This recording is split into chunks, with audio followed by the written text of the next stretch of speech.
Hey everybody, welcome back. Today we're talking about the fifth in our series of self-soothing. And before we launch into what is pretty much halfway through the series, I want to just say that this is intended as techniques to be used for those of us who are experiencing temporary symptoms of anxiety, depression, and irritability and anger. If you are experiencing long-term symptoms, then I recommend that you seek counseling. I know that can be an expensive option, and if you don't have health insurance that covers that, I would recommend looking at your local universities and see if there's any counseling students that need to get their hours to qualify. They'll be offering reduced rates. If you're experiencing any extreme distress through anxiety, depression, or irritability and anger, then I strongly recommend that you call your local crisis line. In the UK, you can call the Samaritans, and in the US and Canada, call your 24-hour suicide hotline, where there is someone always on the end of the phone to be able to talk with you.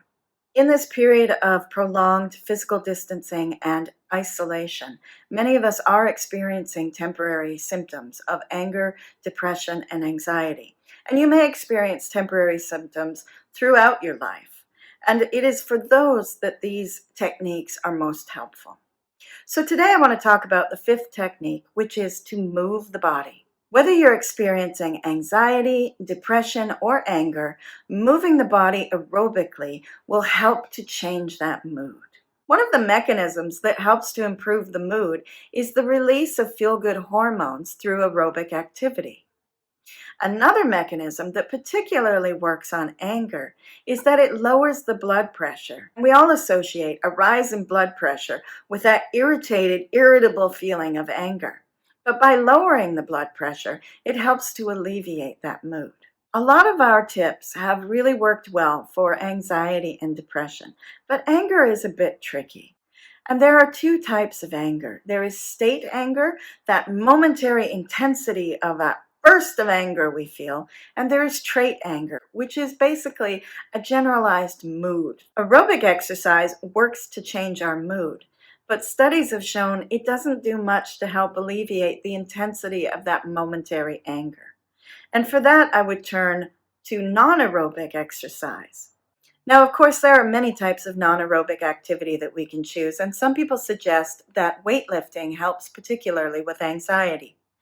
But for me, I prefer to use the weight of my own body in a continuous flow of movement that is known as yoga. Now, there are two types of yoga, and if you've done any exercise classes that are called yoga, then you're probably familiar with the first, which is a solar yoga and uses sun salutation. But there is another yoga called lunar yoga that uses a moon salutation, and that is particularly useful for anger. Yoga is good for all of our challenging emotions. If we're feeling depressed, for example, a good round of sun salutation helps to build the Agni, or the fire in the body, and that can help us move out of a more lethargic state. And if we tend to be depressed, then hot yoga may be something we might want to try. If we're feeling anxious, hot yoga might not be best for us. What do we do if we're out of balance and we have too much fire, too much anger in our body? Well, then we turn to moon yoga. And I'll give a link in the description box to a series of poses that you can try at home that is a moon salutation. Moon yoga is cooling, it is soothing, and it is relaxing. But you can find relaxing poses even in a regular yoga class. Those would be your forward bends and the pose Savasana, where you lay on the floor and relax. Now that we're halfway through our series, you might be wondering how techniques of self-soothing actually have anything to do with gratitude. And it's very simple. When we are in a state of anger, depression, or anxiety, it can be very difficult to find those good things in our life for which to be grateful. And in my experience, gratitude has a feedback loop, so that the longer we practice gratitude, the less likely we are to have life events flip us into states of anger, depression, and anxiety. So today, the first thing for which I'm grateful is that I'm feeling okay. And I have not been feeling well for several days, so that is something for which I can be grateful. The second thing for which I'm grateful is that it's a nice day, and later on I will be going kayaking. And that's one of my favorite ways to move my body, aside from yoga, of course. And the third thing for which I'm grateful is that the dog next door has stopped barking for the time being. He does like to make himself known, and it makes it a little bit difficult to record.